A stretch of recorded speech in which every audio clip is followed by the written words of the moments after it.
Attorney General Jeff Sessions raises his hand to be sworn in before the House Judiciary Committee. OLearyThe Washington Post Meetings he had with the Russian ambassador during the campaign.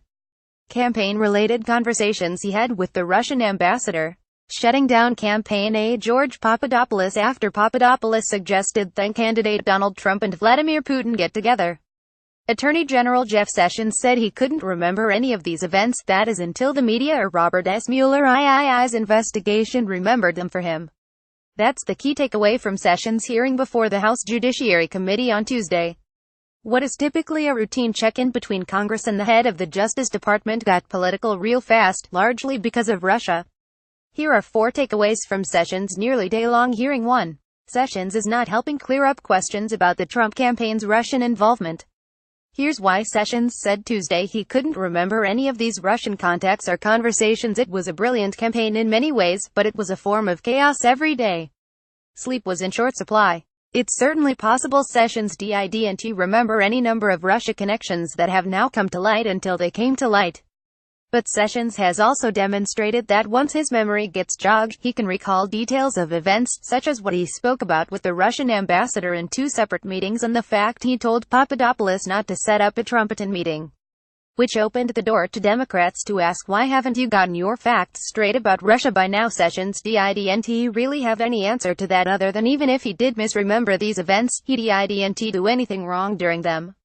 His meetings with the Russian ambassador were legal and normal, he said. He didn't encourage Papadopoulos to set up a meeting with Putin, he discouraged it. I pushed back and said you shouldn't do it, Sessions recalled.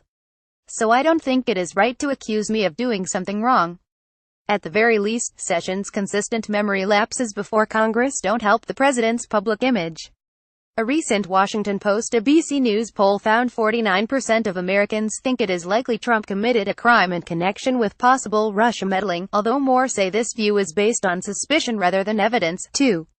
Sessions doesn't seem that keen on a special counsel looking into Hillary Clinton's affairs.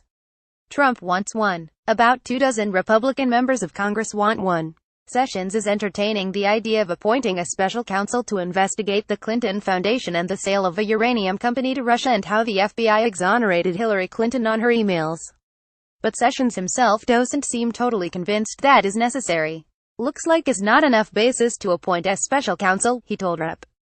Jim Jordan Rohio after Jordan listed a number of things he thinks Democrats did during the 2016 presidential campaign that he thought looked fishy, such as the Clinton campaign paying for research that ultimately led to a controversial and proven dossier alleging Trump wrongdoing in Russia.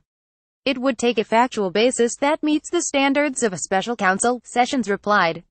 So what's that standard? According to the Post's Matt Zapotowski, a special counsel can be appointed when the Justice Department or a U.S. Attorney's Office has a conflict of interest, when there are other extraordinary circumstances, or when it would otherwise be in the public interest to do so, according to the federal regulation governing such appointments. 3. Sessions sides with Roy Moore's accusers. It's fair to ask if Roy Moore, the GOP Senate candidate trying to fill Sessions' seat in the Senate, has any friends in Washington right now besides Stephen K. Bannon. Sessions is definitely not one of them. I have no reason to doubt these young women, Sessions said when asked whether he believes Moore's 5 accusers who recently said that Moore had tried to have romantic or UAL relationships with them when he was twice their age. Other Republicans, such as Senate Majority Leader Mitch McConnell RKY, have ditched Moore. But the McConnells of the world could arguably boost Moore's appeal in Alabama. But Sessions is different. He had represented Alabama in the Senate for nearly 20 years before becoming Trump's Attorney General. He is one of the most well-known politicians in the state. Does his ditching of Moore change the dynamic of the race? We'll find out in less than a month. 4. Sessions is suspicious of WikiLeaks. It now appears that Donald Trump Jr. communicated with WikiLeaks, the organization that published Democratic emails that were allegedly read by Russians. The Atlantic reported, and Trump Jr. confirmed, that he exchanged Twitter messages with WikiLeaks during the campaign. Sessions indicated that if he were Trump Jr., he probably wouldn't have been so trusting of WikiLeaks.